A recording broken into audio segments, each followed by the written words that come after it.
Matt Gibson was an ordinary teen.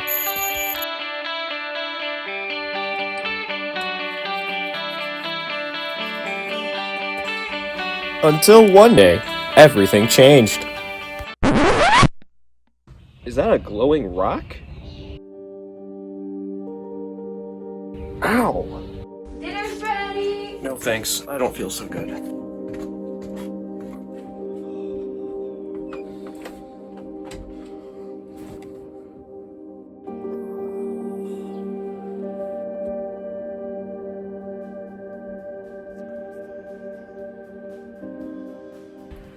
Das ist ein bisschen seltsam.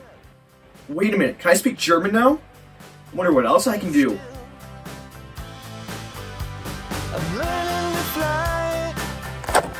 Oh, nope, cannot fly. Definitely cannot fly.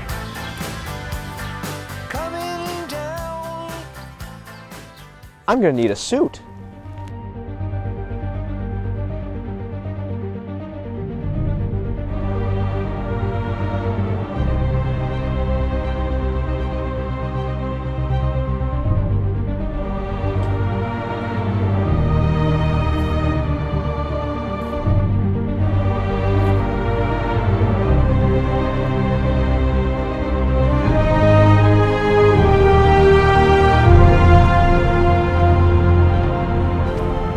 It's Goobin time.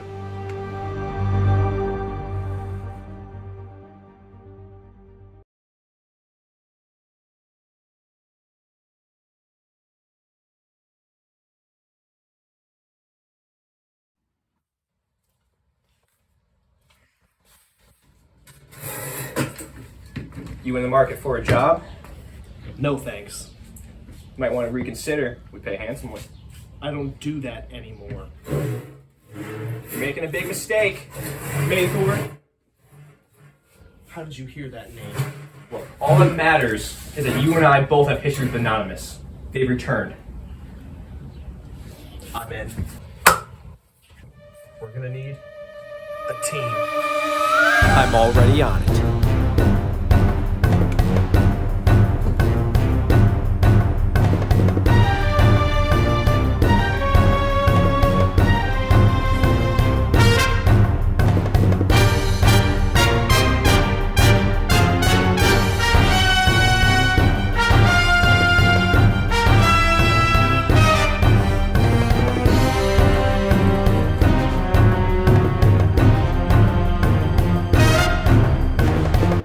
What's the plan? Anonymous is taking over various water supplies. Myers Lake, Bambi Lake, Island Lake. We think they plan to poison the water supply. To stop them, we need to get to their leader, Mr. Anonymous. You're a fool to come alone. I'm not alone. Challengers, gather! I don't have time for this. Take care of my business. Go! I'll hold them off. Go!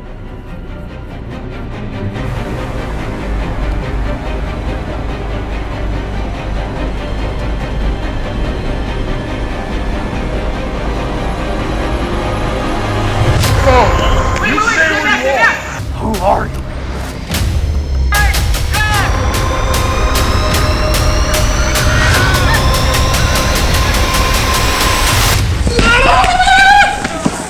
We're your worst nightmare.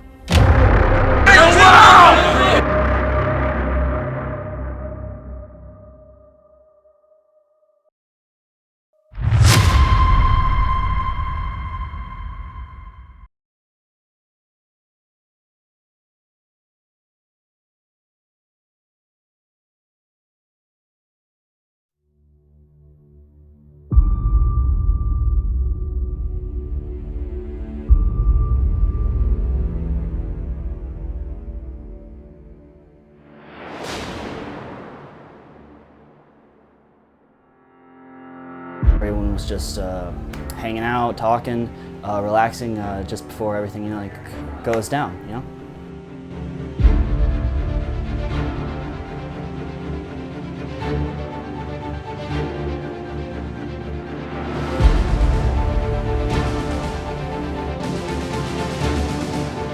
All right, everybody put your stuff in the middle. We're going to divide it.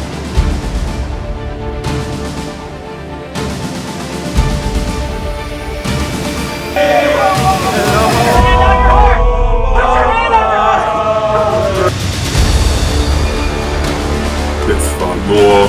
I fucking cuss. It's like a knife, and you stab me in the back and you twist it.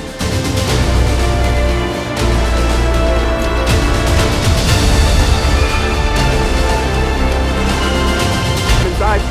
Oh, no, no, go, go! This is the big steal.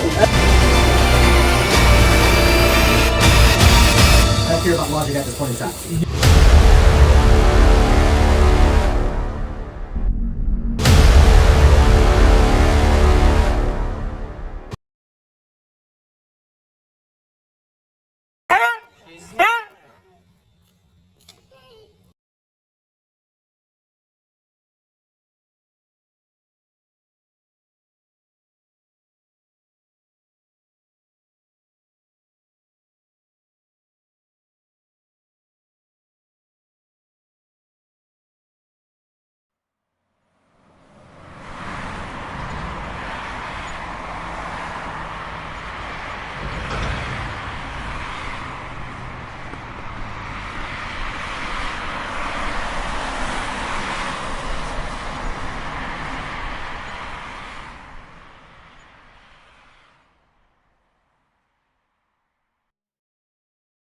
I truly believe a simple game of Monopoly is impossible, but 2023 was a step beyond anything we experienced before. There was a little of everything. From aggressive political exposés to precedent-shattering rulings. From the depths of disappointment to the heights of agitated accusations. Not to mention the largest single pool of amendments ever assembled. Together, what do these factors create? In a word, chaos.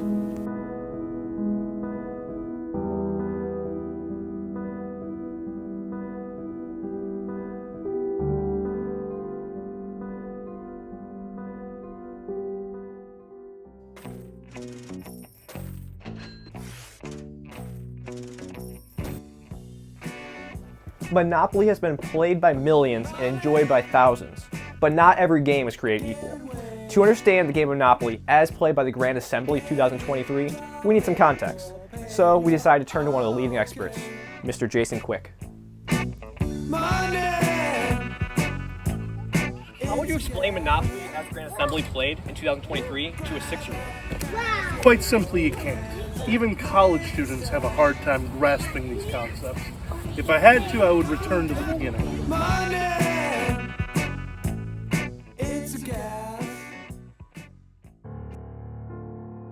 Nobody knows exactly how or why the game started, as written records only began to appear around 2017, for unknown reasons.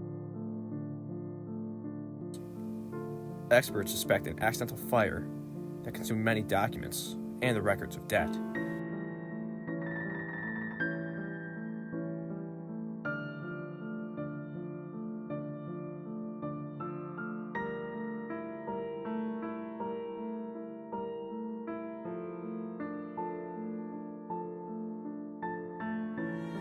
From 2017 onwards, facts began to be compiled, including each year's winner.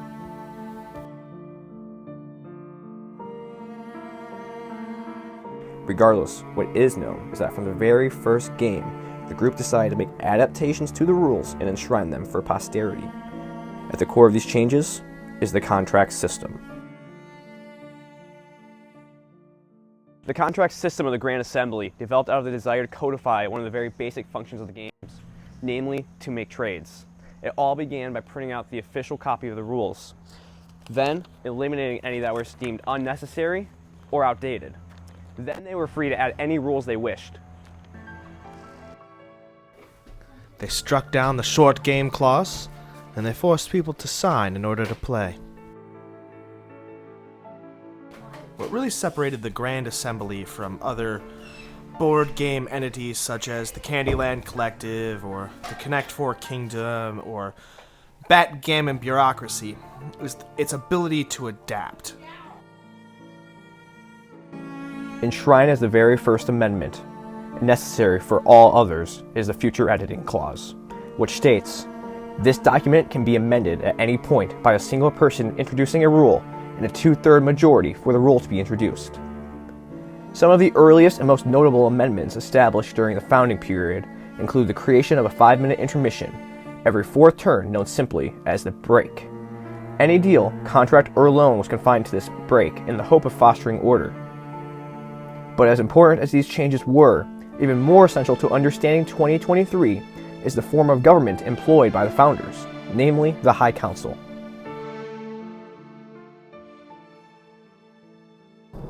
Early on, there was little debate over who had the responsibility to moderate the game, because naturally, the banker would assume that role. That meant Mark Sapp was usually in charge. However, all that changed in 2022 when the Checks and Balances Amendment passed, hoping to avert future crises. Thus, the High Council was born. We traveled more than 6,000 miles to meet our next interviewee. Robert Barrow is an expert in monopoly law and founder of Robert & Barrow Law Firm, specializing in class action suits over the last 50 years. The chief position was the most trusted player who was voted on at the beginning of the game and was kept until game's end. The second position, the penultimate, rotated between all other players one at a time. To inflict punishments, such as in-game fines or real-world physical exercise, both officers would need to agree. Beginning in 2023, a vote was held before amendments to decide who would fill the penultimate position first. 2023 was also the year a third member was added, the Sergeant at Arms, or SAA, creating the greater triumvirate. The main task of the SAA was to maintain law and order during the amendment process by inflicting $200 fines for speaking out of turn. But keeping order in 2023 was a tall task, like every other year.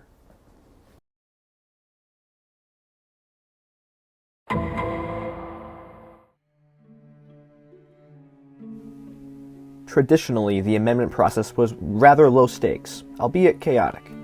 Those first to arrive would make pizzas and fraternize, then eventually vote. We spoke to one of these early arrivals to learn their experience.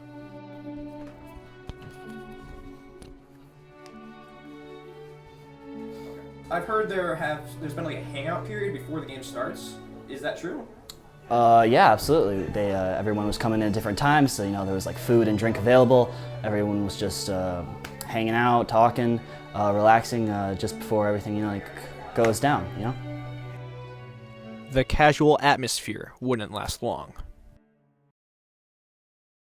We spoke to a member who was present in 2023, who spoke on condition of anonymity for fear of his life. Es war einfach nur krass. Ich meine, stellen Sie sich vor, Sie wurden... It was simply chaos. I mean, imagine trying to control a group of 15 college-aged men confined in a small room. They were also hopped up on caffeine and pizza.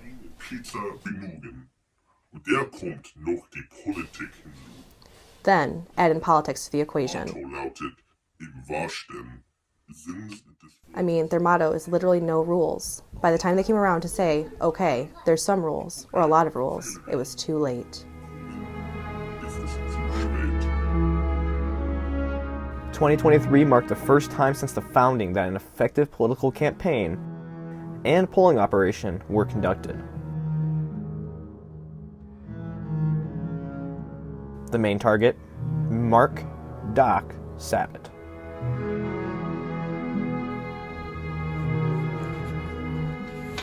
thank you for joining us today. Yeah, no problem. So, can you give me a kind of summary of Mark as a person in relation to the game and how he's perceived by you and others? So we go back to high school. He's just a down-to-earth person. He's relatively chill.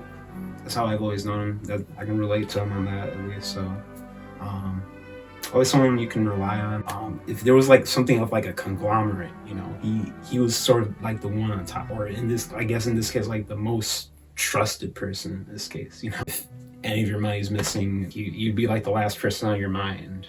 But granted, these were before the whole incident. So, but yeah. Can you describe the polls and their effect?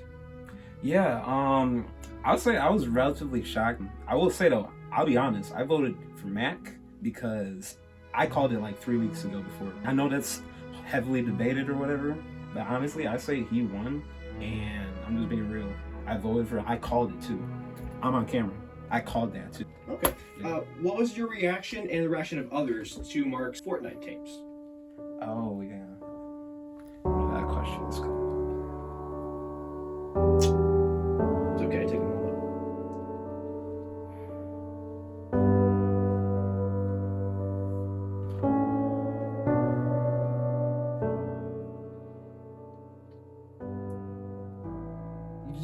You just think you know someone, you think you know someone for all these years that I know him, and then for him to just arson? Mark Sabat, you can't do that. You just can't, Mark. You can't do that. You're in 4K. Caught in 4K. You can't do that. It's like you took a knife and you stabbed me in the back and you twisted it. You just don't do that, man. I'm sorry. I'm sorry. I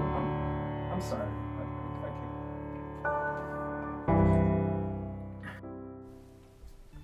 The so-called Fortnite tapes refer to a series of compiled videos in which Mark Sabat's questionable behavior in Fortnite were revealed. Accurately decide to be trusted. Every with his finger on the scales. The following is real footage. Viewer discretion is advised.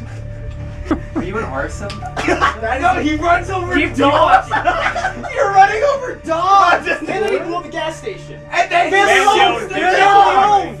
And then he shoots the dog. No remorse. Just shoots the dog. He's like, oh, I didn't kill that. It's pretty chaotic if you ask me. And that's what started the California wildfire. Actually. Critics argue the tapes are blown out of proportion and misleading. Nonetheless, the authenticity of the proof is clearly evident. Fire. Yes. By endgame, time erupted. These videos, in conjunction with other campaigning efforts, achieved a high degree of success in discrediting Mr. Sabat. Can Mark Sabat be trusted? Absolutely not. No. No. No. Absolutely not. It became clear that the effects of this targeted campaign would bear early fruit in the subsequent election. Although all previous elections were uncontested, this specific one went down to the wire. Although Cullen ultimately lost, he did set himself up for a political future. In the meantime, a record 23 amendments passed at a rate of 85%. Notable amendments included several procedural rules, awarding each player who lands directly on go an extra $50. The so-called Block Party Clause introduced by Will Hicks, and the so-called Third Party Victory Clause introduced by Cullen Walters. But these amendments represent only the tip of the iceberg in 2023. One particular amendment sought to enumerate the right of Cullen Walters to a veto of game-breaking rules, which could be overridden by a 3/4 majority. At first it appeared the bill would pass, as it was only one vote away from the necessary threshold. It all came down to one last swing vote, who in the next few moments would make his decision quite clear.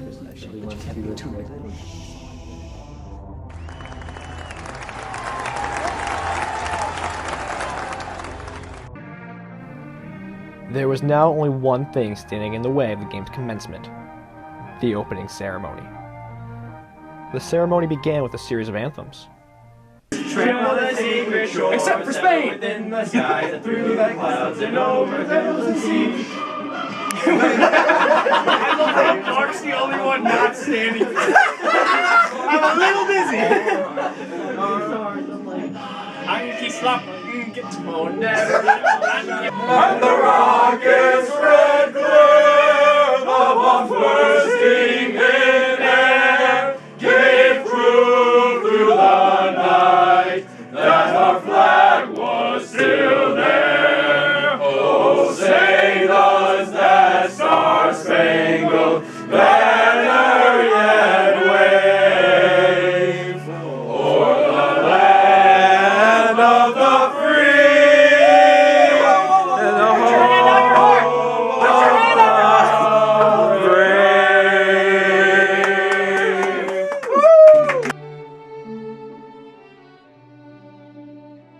Next came the cake for Cullen's birthday, the reason for the game's November date.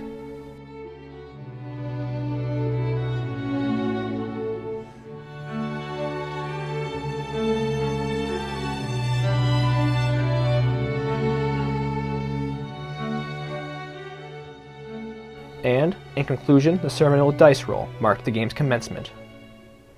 In 2023, the ceremonial dice roll is performed by Larry Walters, a perennial crowd favorite. And we play a new game! Not Monopoly! That would be crazy. In your favor. Here we go!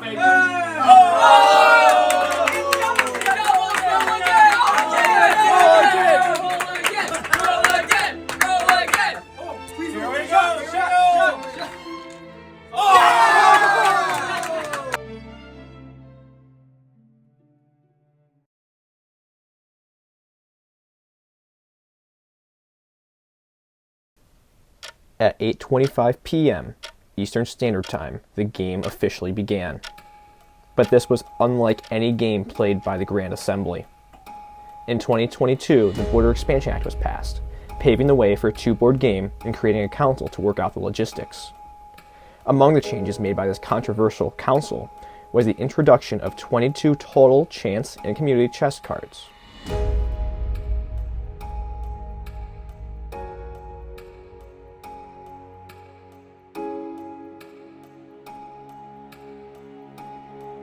Perhaps more impactful was the restructuring of the max payout for railroads by 5 times and doubling the potential utility payout. These changes would have a strong influence on gameplay, especially in the early game. Although rolling first, a series of unfortunate rolls left Cullen in a disadvantageous position. Mac was left behind the main group on the board and had not bought any property till relatively late, but luckily for him, his bank account was still very healthy. The clear leader in the early game was Scott Van Nispen, who bought the utilities and quickly became the highest rent on either board. Unfortunately for Scott, an unforeseen twist would see him fall from the front of the pack to being the first out, all due to an unlikely stop on Boardwalk.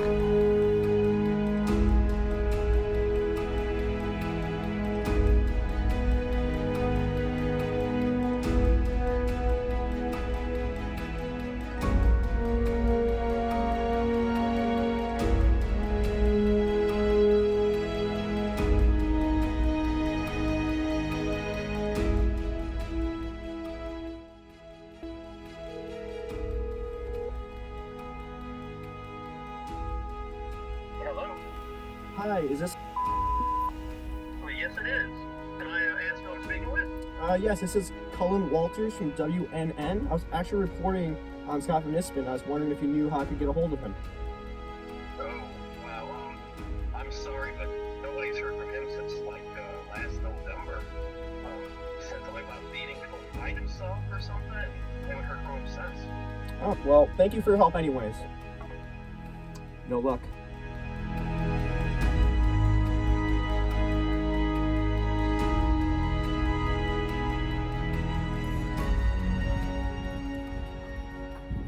Hey, Scott! Scott, is that you, man? Cullen? Yeah, where you been? We've been looking for you all over the place. It's sad. I lost my job, lost my home, kids, everything. What happened? When did this all go down? You know, I've actually been wondering, we were trying to get your side of the story on that. Is that okay if we ask a few questions? It's all right. We need to know your story, man. The world does. How do you think things were going early game? It felt like you had everything, man. Everything I could have possibly needed. Now I live on this bench. Did it all change when you landed on Boardwalk? I don't want to talk about it. All right, I'm sorry. I won't talk about the lettuce, man. I'll keep going. Don't ask about the lettuce. I'm sorry, man. I'm sorry. We'll keep going. I'm sorry, man. It's okay. I won't bring it up again. What was your first reaction when you heard about the third-party victory? You didn't care that took it? No. My life was already ruined. What did you do after you drank? You left the game. Sat by the fire. I was about 2 times. Anything strange happen out there? The guy who came to the window looked like he was stalling for time. No, couldn't have been me. Anyway, moving on. It's pretty cold out here, man. You want to come to my house? I'm sure my mom would let us come inside. Lettuce? Oh, no, go!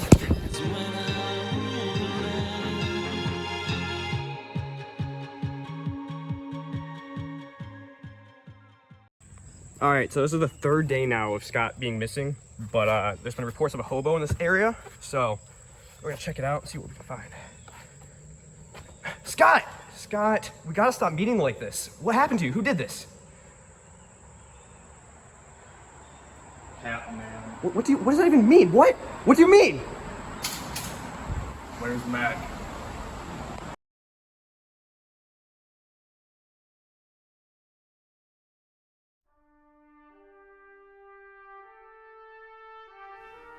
Although starting off slow, Mac had gradually become a top contender.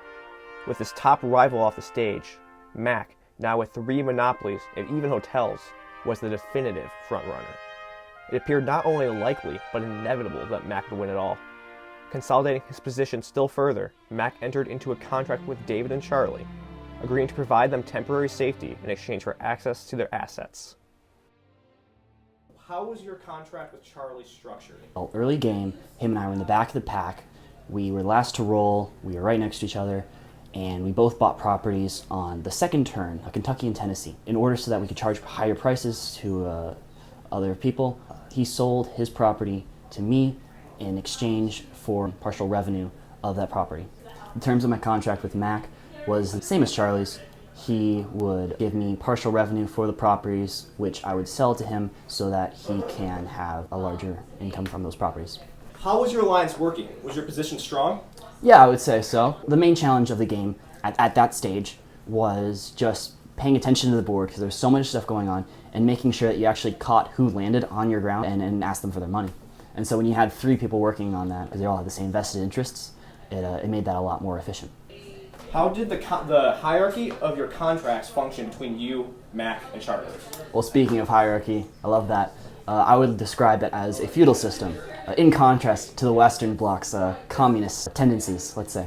So Mac would be our lord, and me and Charlie, we were the vassals. So we gave Mac all of our land, and in exchange, as per the previous deal, he allowed us partial revenue from that in a specific nesting order, where he gave me percentage of his revenue, and then I gave Charlie a percentage of that. So we were both allowed to graciously continue playing the game, even though Mac was the true champion of our movement.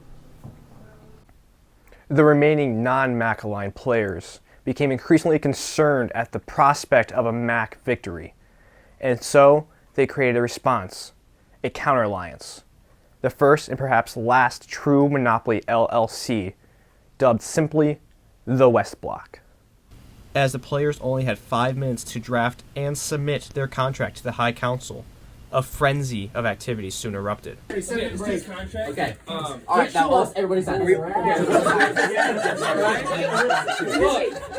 don't know what that's about. Sign it. I'm gonna give you a checker to sign in a second. Sign it. Hey, work this out. Everyone else is that. I'm from that. What is it? I need to know. If you're not pro-Mac, don't come back here. But this contract was fraught with legal challenges from the very beginning. According to the rules, contracts could be a max of 3 players. So for the West Block to stand, the members had to argue their way around this. Mark Sabat and his 2 most trusted and senior advisors ascended these very steps leading to this narrow hallway, at the end of which lays the room in which not just the Denby deliberations and the West Block were decided, but in the view of many, the game of Monopoly in 2023 as a whole. To this day, it is preserved as a museum, largely intact as the day of that fateful decision. Using a series of leaked tapes, we were able to reconstruct the discussion leading to the final West Block decision. It's been a couple of years since we've been up here for an important decision. All right, this is On the Record, Monopoly 2023. Mark Sabat, Cullen Walters, William Hicks, current members of the High Council and Founding Fathers, going over a possible dispute between the West Block and other members currently playing the game. West Block v. Matt Gibson. Yeah, basically. For transparency. I, Cullen Walters, have signed on to the West Block membership. Okay, so the question today is whether or not the West Block represents one individual player or multiple players altogether. So, one thing to keep in mind, there's nothing in the contract that is also stating that each person is becoming like one person. Let's go over the definition so of what I would West say Block. West Block is, right, Okay. is it is an entity that we made up, like a company. And pretty much what we did is we made a legal person, right? So when we make a contract with West Block, it has the same bearing as if I made a contract So with now you. we're creating a new player. I would say you're creating a new player at this point, correct? Yes. But I might not be understanding that, though. Like, what did Travis argue to? That's my understanding. Nothing, because I told him not to talk. Okay. So what are the implications then? If a member of the West Block lands on, let's say, Mac's property, cannot pay it, is it the responsibility of the members of the West Block to now pay said missing amount?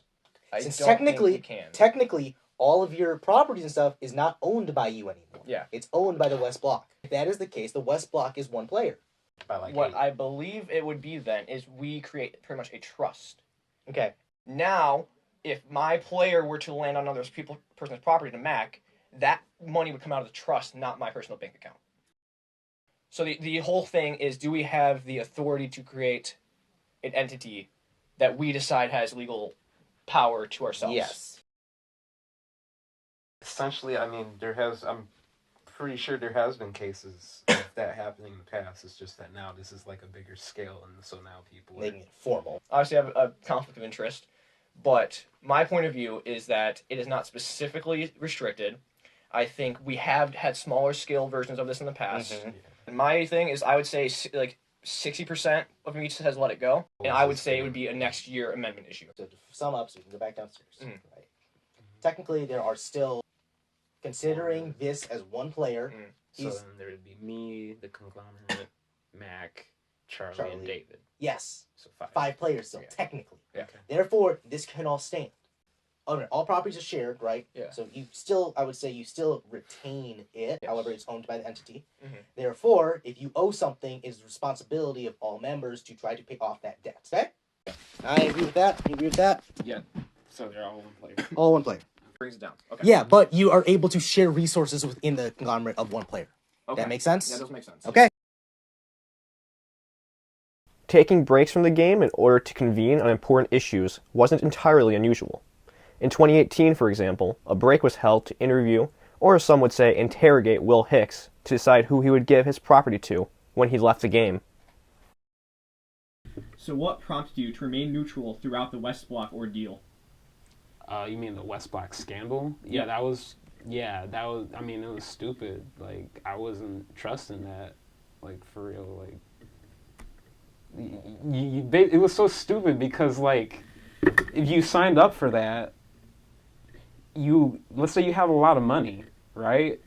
and then it got disbanded. Oh darn! All the assets got divided literally evenly. So it's like it didn't even last like 10 minutes in game. Like, what type of mess is that? That was a straight up scandal. Like, what? It's like, bruh. No. Nonetheless, the scope and intrigue of the Denby deliberations was unparalleled. I don't care about logic at this point in time. Did the Elder Three, led by Mark, make the right decision in the Denby deliberations in West Block? Absolutely not.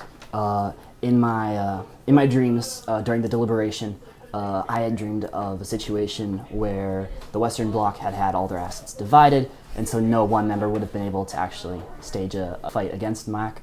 But even with the council's decision, Mac was still in the lead by the end of the decision, and so I was content.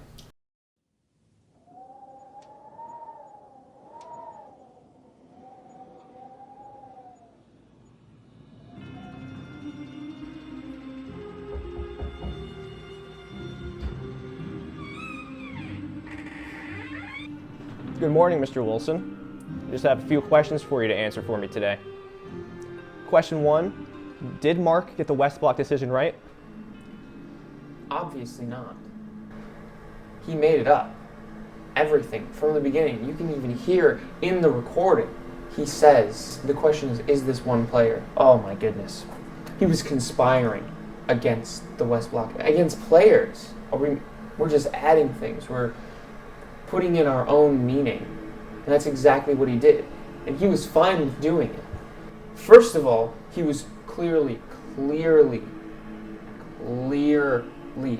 favoriting certain players. I can't blame Mac for trying to seek out his own interests because that's the point of the game. But the point of what Mark was, the most trusted player, is supposed to be someone to be unbiased, to be reasonable, and to be clear-headed, to make impartial decisions. And all four of those things he failed at that night. So you believe he was inconsistent in his actions? Not only was he inconsistent, but he was unreasonable. He allowed certain things that we had all had a common understanding weren't allowed. Someone always looked the other way when it came time for something to be paid, or certain fractions were paid, that things that weren't necessarily allowed. He allowed that to not be necessary. Do you think there's inconsistencies in the ruling itself? The West Block inconsistencies. First of all, he narrowed it down to one player, which is a decision, sure, making it one individual player, but yet we weren't an individual player. When one person went out, only one person went out. When ownership was in question, original ownership was kept. So it wasn't one player. There was the active playing as one player, which wasn't written in the contract, wasn't anything that we had agreed to. And then he says, I know it doesn't make sense, I know it's unreasonable. I don't care about logic at this point in time. I don't care about logic in this point in time. This wasn't how you intended West Block. How would you originally intend West Block to run? So it was meant to be a conglomeration of multiple players to go against a different group of other players.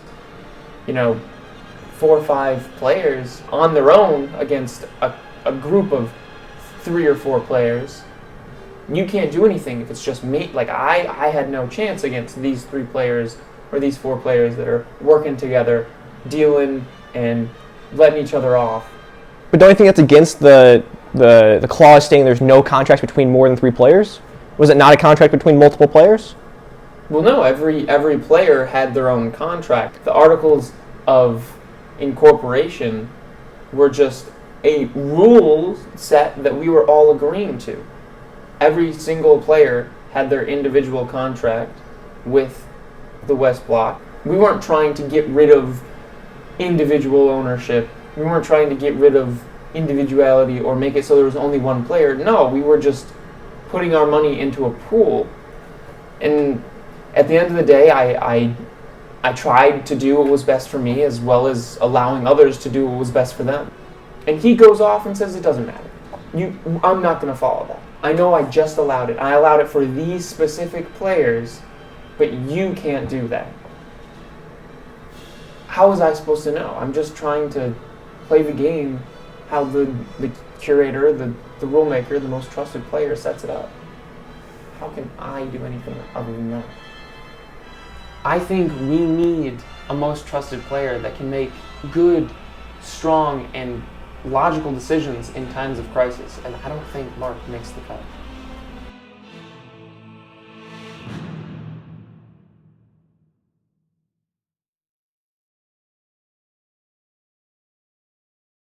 In an effort to appeal to diverse voters, Mark insisted this interview be aired in foreign languages as well as English. Kaya naniniwala ka ba na nakuha mo ang desisyon ng West Block?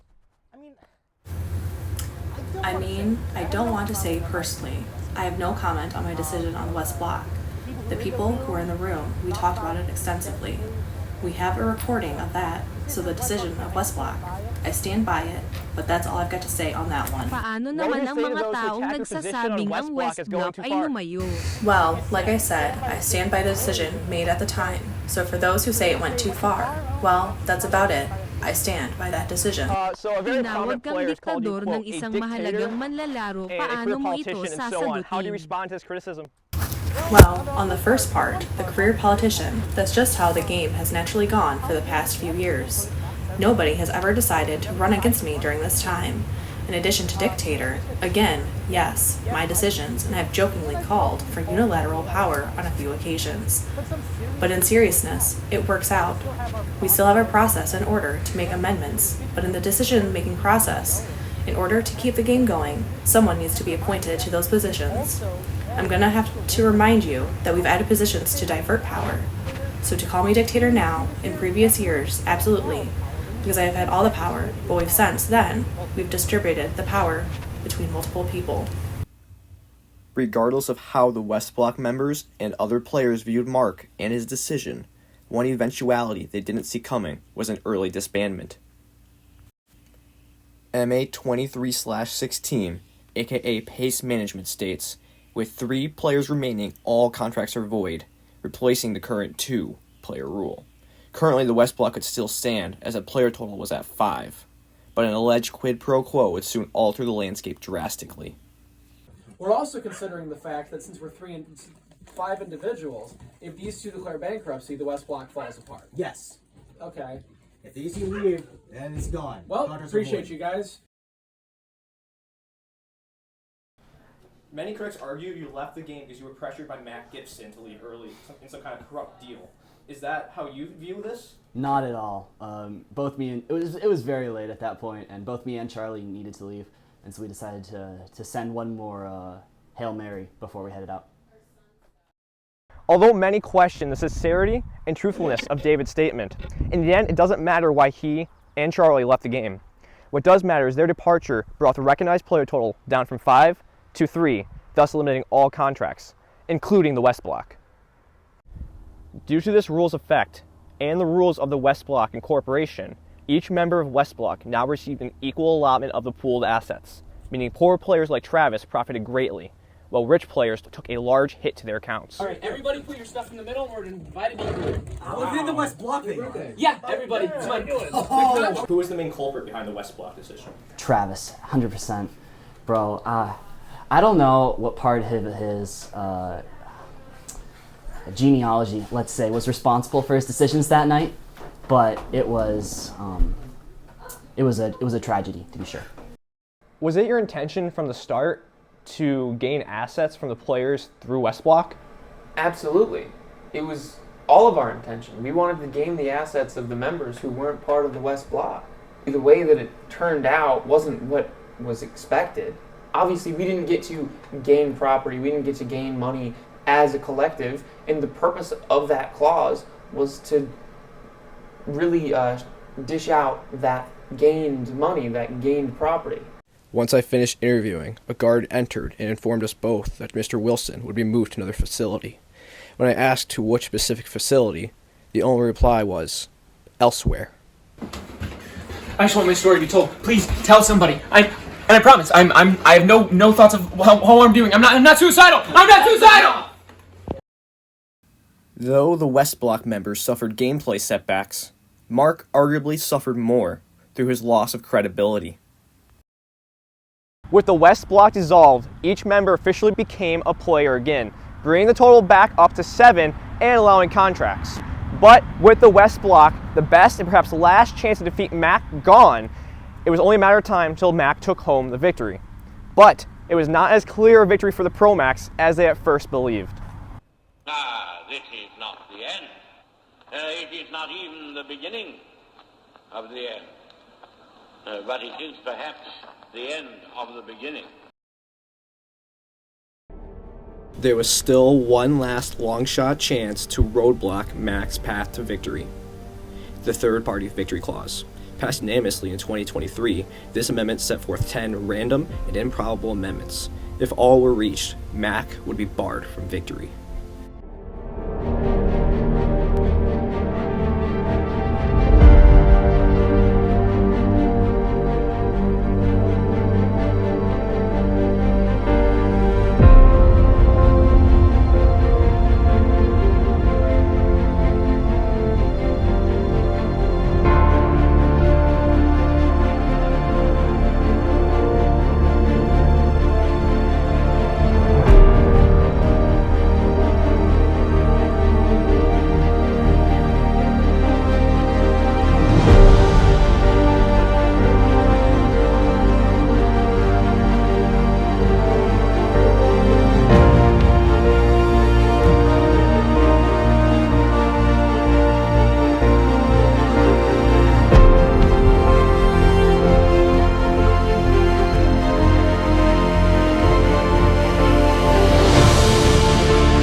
At 2 a.m., 1 hour away from a potential TPV, with 9 out of 10 conditions met, those rooting for anybody but Mac were agonizingly aware of how close they were to accomplishing their goal. Mac, too, seemingly unaware of the plot against him, was on the brink of victory. Each of the remaining players were one unlucky roll away from losing it all. In order to ensure their success, those in favor of the third-party victory, aka the Protrites, enacted a strategy known as Tardis Lentis. Tardis Lentis was a series of slow maneuvers, including bathroom breaks. The guy who came through the window looked like he was stalling for time. Might have been you. Delayed dice rolls. Yo, can you roll the dice right now? Just hurry up already. And filibustering. Have I ever told you the story of the russet potato? And that's the history of World War II in a nutshell. I do not like green eggs and ham. This strategy was helped along by the West Block scandal, as well as an unprecedented move by Mark to extend breaks from not only 5 minutes, but to 7. Guys, I'll move to a 7-minute break. Sure. Yeah. All in favor? Yeah. Aye. All right, motion carries. 7-minute break.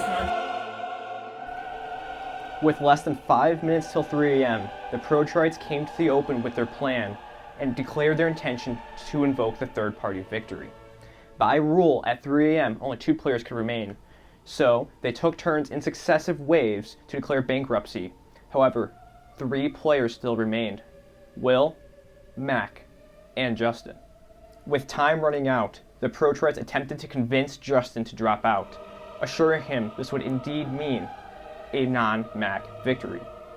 With 1 minute till the deadline, Justin finally dropped out, and 30 seconds later, as the clock struck 3 a.m., the third-party victory was successfully invoked. A non-player third party would win.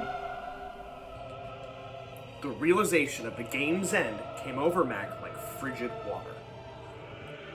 Meanwhile, the selection process began for the winner. By rule, the first non-player to state their acceptance would become the winner. Originally, the intention was to select Rob Parsons. However, due to the late hour, it was decided against. But before another person could be selected, Mark declared himself Baron of the board. After a brief discussion, the players decided not to ratify Mark, but instead, Larry.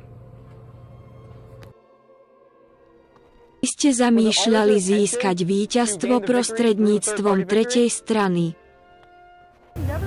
It was never my full intention to claim a third-party victory. I know a few months prior we discussed the possibility of the amendment passing, and I read the wording which says any non-player, and I said that I'm technically a non-player. So it would be nice to have the victory, yes, but it was never my full intention. My full intention? No. Aký to bol pocit, keď ti bolo odopreté víťazstvo? Well, when they didn't ratify it, I was a little more frustrated. Granted, it was 2:30 in the morning.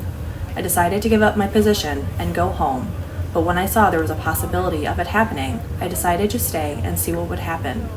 So, when they didn't immediately ratify it, again, a little frustrated, because you're now just waiting to see how the game's going to turn out. We had to wait even longer to see who was actually going to get it. I know Mr. Larry came in and we talked about him getting it, but again, just more frustrated with everything. Again, just more frustrating. There were many reactions to confusion immediately following the invoking of the third-party clause. Some were outraged that Mac was thwarted. The ultimate betrayal. Many, believing Larry Walters won, were joyous. We beat Mac as a team and together, but also by ourselves. Cullen Walters wrote in his journal the following day, Monopoly war klassisch. Ungefähr 23 von 28 Anderungen waren hingefügt. Einer von denen, die nicht verabschiedet, ist mein Veto-Einspruch. Unfortunately, funding for translating ran out the day after this was recorded. We spoke to Cullen to get clarification.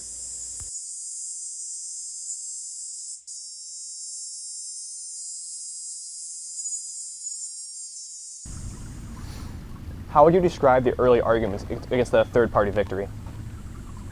The early arguments that the clause was somehow not met or not obligatory were pretty easily dispelled. I mean, the text clearly says if the game reaches 3 a.m. with these conditions currently or previously met, a third party will win. And the clauses were reached. So the main debate was over who the third party would be, not necessarily if there was one. Being the author of the third-party victory, do you wish reworded or rephrased any of it to make it a bit more clear and not as misunderstood?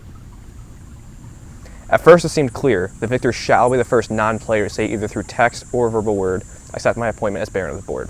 That would be Mark. Even Matt conceded this in private. But looking back, I really do wish I'd rendered the rest of the amendment more comprehensible for other people. I wrote the election shall be ratified by a majority of the High Council, still present at time of third-party victory. Now, first of all, my intention was that all members of the Grand Assembly would vote, not just High Council, but the author's intention doesn't really factor in here. I wrote what I wrote. At any rate, the High Council has the authority and the responsibility to ratify. And the Constitution is also clear that the MTP retains its position for the duration of the game, even if they leave the table, meaning Mark had a vote to ratify a winner. Who was the other High Council member at this time? There was a little bit of uncertainty of this, wasn't there? The second member would be Justin at the time of the third-party victory, making him the second vote. If we're going to take the will win section as a certainty, we need to take the shall be ratified section at face value as well. In other words, I'm fully convinced Mark had to be the winner. But, let me be clear, that was not my intended outcome. From the beginning, I had planned for Reverend Parsons or Father Larry Walters to take the victory. But just because Mark had to win doesn't mean he had officially won yet. He's kind of like the president-elect in U.S. Elections. Until the votes are counted, he was just the Baron Eminent. Justin and Mark still had to ratify Mark as the winner.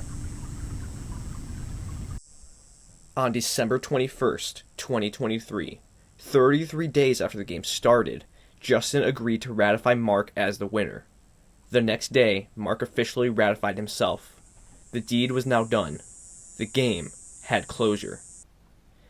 What was the feeling when you finally became the third-party victor? When I eventually got it, what was that maybe 2-3 months later at that point, the time had already gone past. Was I super excited to get it? No, because it took 2 months. In the end, I stand by that Mac actually won. Granted, my win will go down as an asterisk that I technically won, but in reality, Mac would have cleaned house. But nearly no one got what they wanted from the way the game ended. Many players still had loose ends, some more than others. From the moment MacArthur Gibson descended the escalator to announce his running for Baron of the Board, he was a polarizing figure. Hero to some,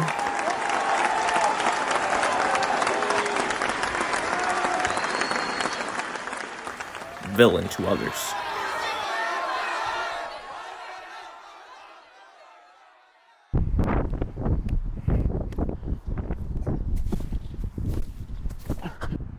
It's good. It's all set up. All good. All right. What is it like working for your boss? You know, he's a Leonardo DiCaprio type, you know, Wolf of Wall Street-esque, typical business corporate scumbag, you know, exploiter of the middle class, as you may.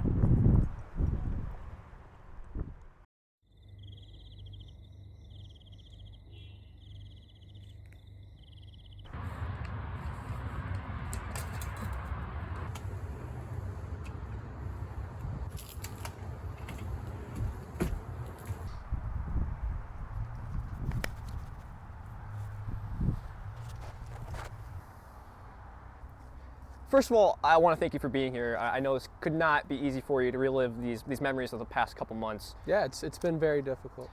Before we get into the meat of the issue, I want to ask you a simple question. Can you name one positive attribute about your opponent, Mark Sabat? I asked you not to ask me about that. What a Look, terrible the people thing need to you know just this. said The to pe- me. the- What the a people terrible, want to know. nasty question. What a nasty question you just asked. We cleared this with about your me. lawyers. They said it was We're done. okay. Next question. All right, so since the incident, it's an understatement to say that public opinion has been polarized. Do you feel forsaken since the events of that November night? There have been individuals who I misinterpreted upon our first interaction. I feel as though I have made poor judgments about former colleagues in the past, and I've been let down. I've been martyred. I am, frankly, the victim in this entire story. Despite the official results of that night, you still claim you're the Baron of the Board. Do you stand by that, and where's the evidence? The proof is in the pudding, Cullen. You look at it. I am the Baron of the Board. The 10 clauses were met. Forget the 10 clauses. That's Who the won Constitution. Monopoly night? I had half Mark of the Sabat board by won. halfway through the night. Excuse me. I had half of the board Mark halfway Sabat through the was night. the winner. You're very rude. A very rude man. You yourself said in a closed-door interview that Mark Sabat was the winner. As a matter of fact, we have the evidence right over there. If it's obligation and Mark was the winner, which he was, can we not agree that Mark was the winner? Because Mark was the first person. It's a who third said- party victory. He did say it though. party. I think it has to be Mark. First of all, first and foremost, Mark would be the winner, not Larry Walters. Mark is just the winner. How does that refute my claim? You If yourself look at the admitted way- Mark Sabat won. If you look at what happened... Are you lying in that video? Are you lying? Or are Mark you lying now? Sabat gave me the victory. It's how it is. It's illegal. You and your crooked flaws, you're illegal. I'm an illegal. You're illegal. The West Block, don't get me started on the West Block. That is a crooked It was approved by trust. Mark Sabat. We Your have winner. rules established to deny trust in this game. We deny dictators and like you didn't do your job. You failed. You failed the people of Monopoly. Those with facts. You failed. You're fired. Listen, you can't be surprised at these emotions toward you. Very many people have had their Wrong. retractions against you. Wrong. For instance, a very prominent founding father has called you, quote, the second largest threat to our institution behind Mark Sabat. There's actually a video of him right here if you want to look at the screen. Cullen Walters may go down as the worst Baron of the Board in Monopoly history! Exclamation point. At Real Matt Gibson. Well, at Real Matt Gibson, at least I will go down as a winner. How do you respond to such criticism? In a world where speaking your mind is an attack and violence, I am Barabbas. I disavowed Mark long ago. You bring up old clips of what I have said. He's a terrible, nasty, rotten man. And it's a travesty that you have tried to put me in the same clip as him. It's despicable. You're wrong. You're terrible. Awful news coverage. Just garbage. We speak the facts. Wrong. It's facts spelled with an X. Fax machine. Slow and maybe not correct. Do you believe these criticisms come from your use of inflammatory language? I mean, you call political opponents, quote, tricky Travis and lying Justin, saying they need to be indicted for crimes against humanity. You even maybe if they weren't so tricky and liars, you threatened to duel a founding father in New Jersey. You also said that Travis would soon be wearing prison orange. Don't you it think matches that's hair color, frankly. Don't you think that's inappropriate in this climate? Don't you think you're contributing to this unrest? Think that criminalizing your Chicago's political burning right now opponents, because of your comments. criminalizing and jailing your fellow players in a way where you steal what should have been one of the cleanest wins in Monopoly history. There are quite a few That would have been inconsistencies. the shortest game until the filibustering began by Tricky Travis. It was legal. You want to look at legal. They formed a trust. Travis got 8 of the 11 players to form a coalition where they shared resources and gave each other properties for free. It was undocumented, it was untaxed, and no one did a thing to stop it. taxes were the same as a non-player. Wrong. You tore me, David, and Charlie apart for things that we did, but you didn't do the same for the West Block. As soon as they were formed, Mark tore them apart. Don't you think it's hypocritical to attack this alliance when all it was stemming from a way to defend themselves from your alliance? Hypocritical. Your alliance was what's different? Why was it different? We all started on pass go. When the game began, we rolled the dice and started from the same square. I earned where I was, frankly, weaker players. Scott Van Nispen, he's gone out there. I've seen your interviews. I've seen your slanderous campaigns you've tried to run against me. He can't do business. You get people who don't know how to make a deal. And then they get mad at those who know how to play the game by the rules. We have rules for deals, though. What rules? We followed the rules. Look at our deals. So did West Block. What rules did the West Block follow? What rules did they break? You can't give money and property to each other without any contract written. According to David, you shared profits with other players. Profits were not shared. He said they were. Excuse me, they Charlie were not as well. shared. No, he didn't. Where? You're defaming my fellow compatriots, and shame on you. You have also threatened to tear apart the Constitution, not playing by the rules, and crown yourself in the fashion of Napoleon. I will claim the crown. Even though the crowd wanted to behead me. Do you see the Constitution as an obstacle to you? We're flawed individuals, like you and I. We're all flawed. Look, when I came across the Monopoly trophy, I found it in the gutter. All right, I cleaned it off with my own hands, and I placed it atop of my shelf. It was gifted to me. Illegally, you might say. I took it. What was mine? Who gifted it to you? Travis. Tricky Travis. So he helped you. The owner of the trophy. How did he own it? Excuse me. The owner of the trophy gave it to me. It was passed along. If I'm not a winner, how do I have the trophy? Explain that. It was stolen. Belongs in the museum. That's what the only steal that happened was the steal of the win on Monopoly night. This is what you put these sham interviews out. You try to criminalize those who speak against the oligarchy that is your corrupt organization, and it's a fraud. It's a sham. It's a disgrace. Moving back to the game, I'm sure you've seen the very iconic photo making its rounds. I have, yes. I was wondering if you could describe what was going through your mind during this photo. Look, this is an image that was taking the true emotion of the game. When someone who earned what was given to them, it was stolen. It was taken from them. You've had plenty of time to speak. Hush. You don't get to talk. Let me talk. The people need to know. The people need to hear their questions heard. The people know everything. They know what happened here. A terrible thing happened here. You stole Monopoly Night from them. You told the people that this was not a game that you can win. It's a game decided. This is not a merit-based game any longer. It's whoever is the most liked player wins. And if I have to be the villain, then crown me the villain. Just one last question, Mr. Gibson.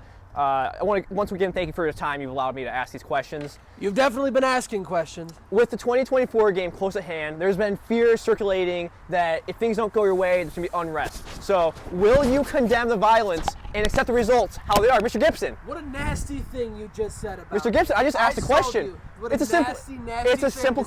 Will you accept the results? Will you condemn violence? The true winner of Monopoly Night will get the win. Thank you.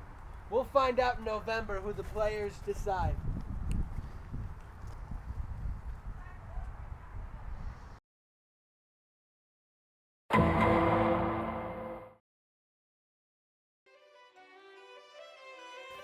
From beginning to end, Monopoly of 2023 was unprecedented in scope, skill, and controversy.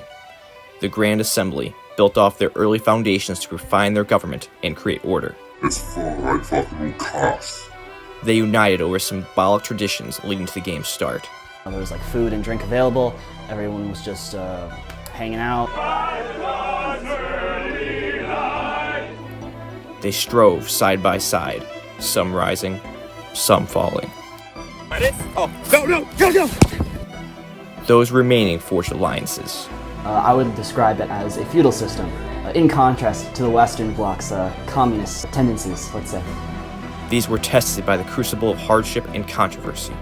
West Block v. Matthews. For some, the test proved too much. Old personalities were shed to reveal new heroes and enemies. I don't care about logic at this point in time. And if I have to be the villain, then crown me the villain. The men in the arena proved their tact, tenacity, and skill in dealing. Alright, now everybody's on. Employing original and ingenious strategies to gain the upper hand. And the purpose of that clause was to dish out that gained money, that gained property. Ultimately, this led to the use of a rule so powerful, it sent shockwaves through history, scarring the landscape, and allowing a tyrant to take over.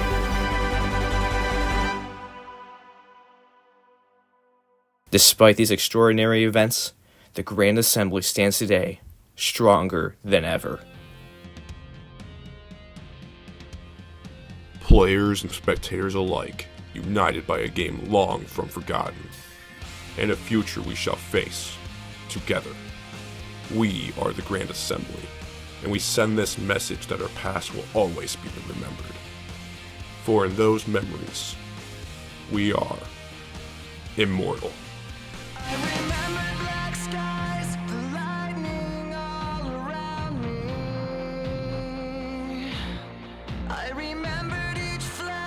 As time began to blur, like a startling sign that fate had finally found me, and your voice was all I heard, that I get what I deserve. So give me reason to prove me wrong, to wash this memory clean. Let the thoughts cross the distance in your eyes. Give me reason to fill this hole, connect the space between. Let it be enough to reach the truth that lies across this new divide.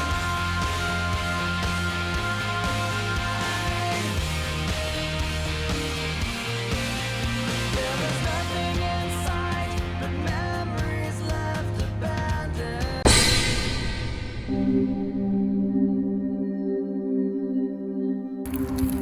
In remembrance of Mac's dreams of victory. Mac, it's almost been a year. It's time to move on.